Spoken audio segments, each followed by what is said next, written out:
Gusto ay sigurong matulad kay Pokis, kay General Pokis. But anyway, si General Pokis po, kinasuhan ng inciting to sedition, rebellion, kanina po kinaladkad.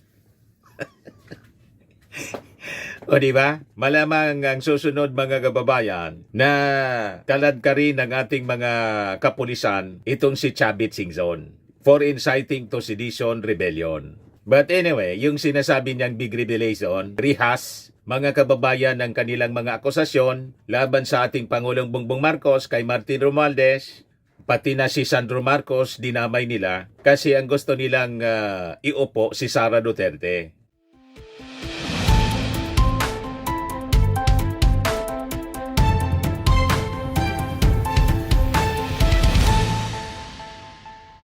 Hello po mga kababayan, si Dante Maravillas. Ano na si Chavit Singzon? Yung pasabog ni big revelation na sinasabi niya, nauwi man lang mga kababayan sa hamon, gusto niya daw i-debate yung ating Pangulong Bongbong. Ba't papatulan mga kababayan ng ating Pangulong Bongbong Marcos ang isang tulad ni Chavit Singzon? Chavit. Gusto magpapansin mga kababayan, nagpa-press con kanina, ginamit pa yung yung kwento sa Bible. Ayan yung presentation po, Divine Providence niya. Number 40 in the Bible means a completion and a start of a new beginning. 1986, 68 years old na niya si Marcos Sr. Tapos, 2026, 68 years old na din niya si Marcos Jr. 40 years exactly niya. History is repeating itself. Sabay sabi na naniniwala daw siya mga kababayan na mapapatalsik tulad ng dating Pangulong Marcos Sr. ang ating Pangulong Bongbong Marcos. Kasi nga, history is repeating itself. Ayan ang mastermind daw po, mga kababayan, sa flood control scandal, si President Bongbong tsaka si Martin Romualdez. Grand conspiracy niya ito. Yan po si Chavit. Sabi ni Chavit, ASAP, sinasabi ko ngayon, kung bukas ang sinabi nila, pupunta ako sa Malacanang if they accept my challenge. Kung anong rason nila na bakit nandyan pa sila sa Malacanang, yun, mag-debate pa kami doon.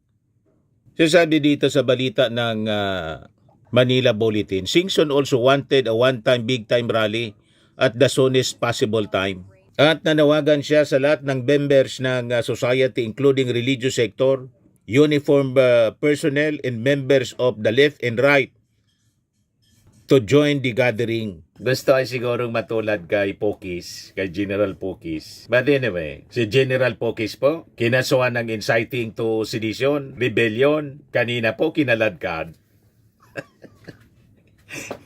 O diba? Malamang ang susunod mga kababayan na kalad ka rin ng ating mga kapulisan itong si Chavit Singzon for inciting to sedition, rebellion. But anyway, yung sinasabi niyang big revelation, rehas mga kababayan ng kanilang mga akusasyon laban sa ating Pangulong Bongbong Marcos kay Martin Romualdez, pati na si Sandro Marcos dinamay nila kasi ang gusto nilang iupo si Sara Duterte. Na malamang sa malamang, mga kababayan, ma-impeach uli after na mag-lapse yung 1-year bar sa February 6. Ready na po yung mga magpa-file ng impeachment complaint laban kay Sara Duterte.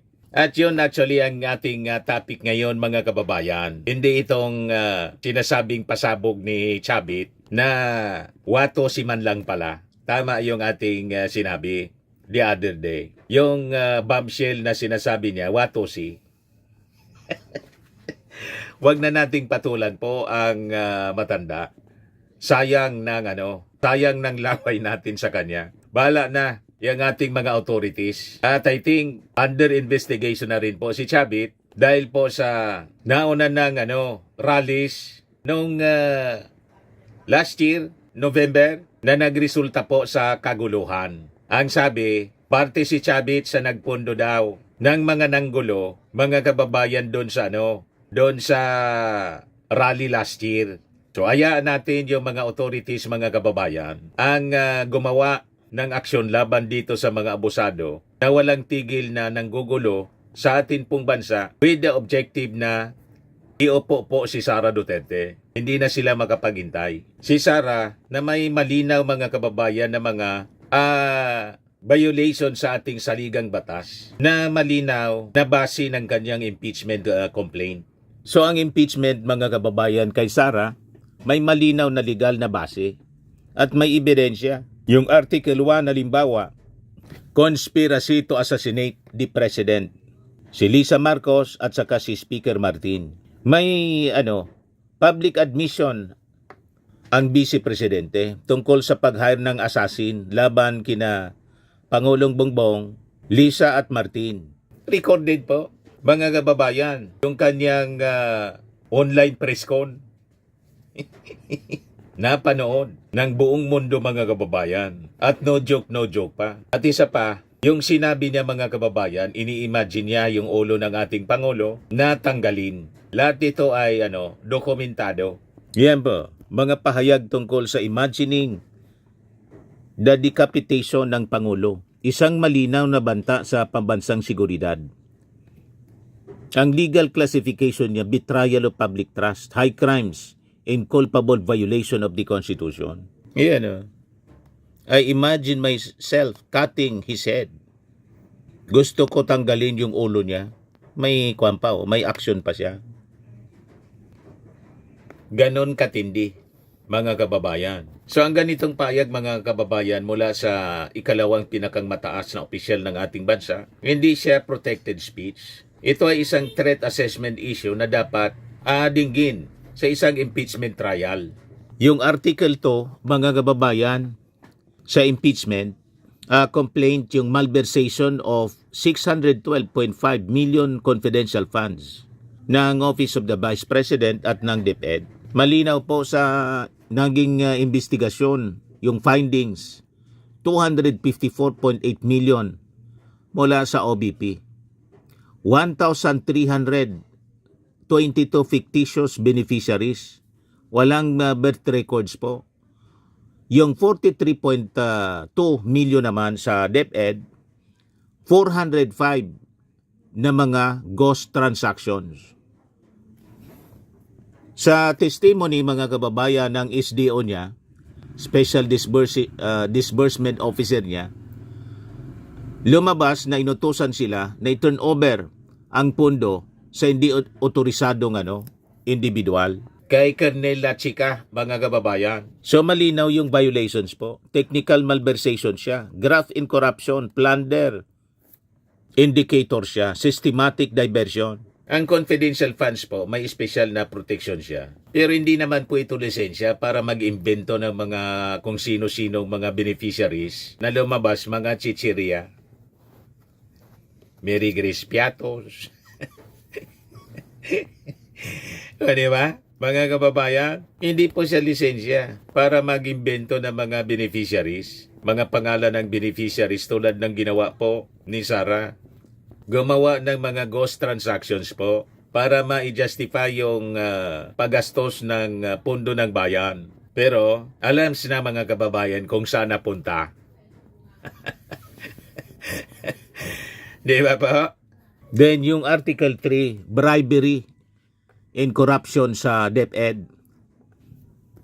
Mga kasama niya yung sangkot base sa investigasyon. Si Gloria Humamil Mercado, procurement head. Si Resty Osillas, back member. Runa Catalan, chief accountant. Edward Fajarda, special disbursing officer. Tapos si Attorney Reynold Monsayak, nasangkot sa rigging ng DepEd computerization program.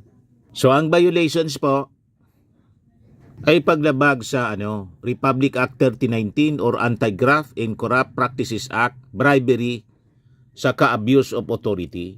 Malinaw po ang mga kinasangkutan, mga kababayan na pagkakasala ni Sara Duterte. Kaya yung kanyang hamon I want a bloodbath naging archive. O di ba? Ang DepEd po, na ipinagkatiwala ng ating Pangulong Bongbong kasi umaasa na magaling siya.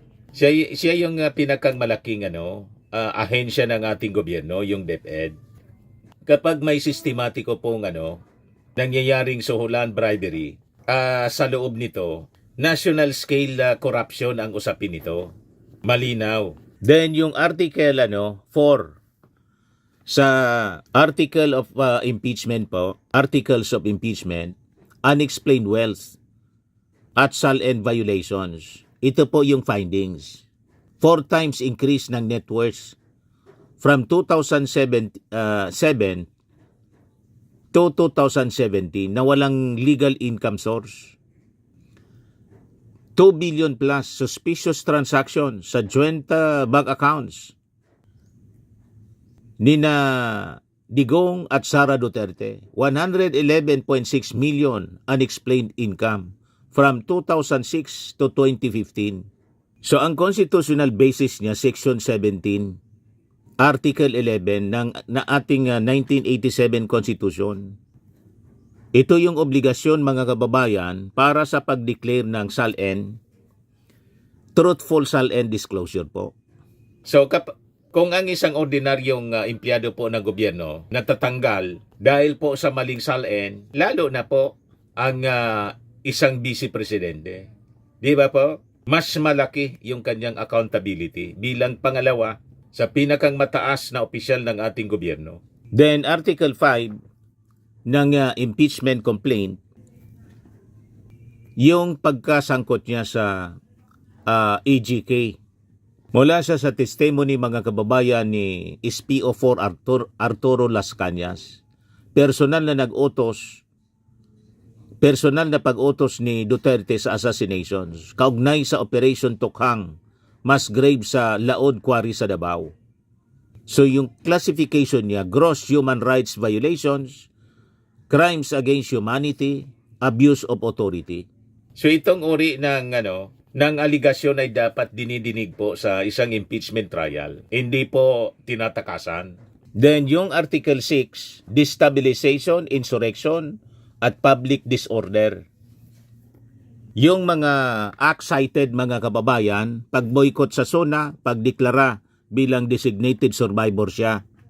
Dinesignate niya. Inappoint niya yung sarili niya as designated survivor. First time mga kababayan ng isang sitting vice president, ganun katigas ang mukha na i-declare niya yung sarili niya bilang isang designated survivor. Si Sara lang ang gumawa ng ganyan mga kababayan, na isang patunay na walang kahihiyan, wala sa kanyang bokabularyo ang hiya mga kababayan o delikadesa. So other than dinesignate niya yung sarili niya bilang designated survivor, inappoint niya, namuno pa siya sa mga rallies na nanawagan sa resignation ng ating Pangulo, taasang pagtatanggol kay Apollo Kibuloy, pag-utos sa subordinates na huwag sumunod sa subpena, threats of bodily harm laban sa Pangulo, First Lady, at saka kay Speaker. So ang violations niya po, sedition, inciting to sedition, insurrection, obstruction of justice, betrayal of public trust. So ito po ay malinaw na textbook ng destabilization, lalo pat mula sa ikalawang Pangulo, ikalawang pinakang mataas na opisyal ng gobyerno na mismo pag natanggal yung Pangulo, ikaw yung take over, successor. Di ba po? Then yung Article 7, totality of conduct. Ang kabuuan ng mga gawa mula sa banta ng mga leader, malversation, bribery, unexplained wealth, EJK allegations, hanggang destabilization. Ang bumubuo sa pattern na hindi isolated incidents, kundi sistematikong abuso sa kapangyarihan ang ginawa ni Sara Duterte. Tapos may separate case pa siya na plunder, graft at money laundering na final mga kababayan ng mga civil society leaders. Aligasyon mga kababayan ng systematic scheme mula sa mga vouchers, blind certification, encashment, handover, cover-up, AAP officers na walang authority na tumanggap ng pondo. Kaya kinasuhan siya mga kababayan ng plunder ng mga civil society groups. kasama yung 15 iba pa mga kababayan na sangkot. Then yung alleged 30 billion sa BPI joint account na ang sabi umaabot sa 2 billion pesos na dumaan from 2006 to 2015 kung saan base sa balita na mga lumabas may 193 million na pumasok sa isang araw lang na ang sabi konektado sa isang alleged drug lord na nagngangalang Sami Oy. Walang deklarasyon sa SALN, mga kababayan. So kung mapapatunayan ito mga kababayan sa korte, sa impeachment trial, isa po itong pinakang malinaw na kaso ng unexplained wealth. So, ano ang kaibahan nito mga kababayan kay Martin Romualdez na laging inaakusa ng kampo ng Duterte? At ang latest, yung pasabog ni Chavit Singson na naging wato sila. Inaakusa mismo ang ating Pangulo at saka si Martin Romualdez. Yan the two masterminds, ibalik ang usapan sa flood control.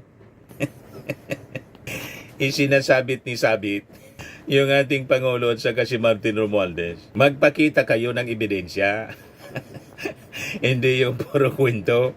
Di ba? Ang impeachment kay Sara Duterte mga kababayan, may COA findings, may mga testigo, may mga dokumento, may ombudsman cases, may tinatawag na probable cause. Pero yung mga aligasyon nila, akusasyon laban kay Martin Romualdez, walang COA findings, walang affidavit, walang ombudsman case, walang ebidensya, walang adverse finding mga kababayan.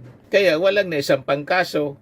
So ito mga kababayan ang kaibahan sa facts laban sa mga ingay ng kampo ng mga Duterte. At kasama na dyan si Sabit.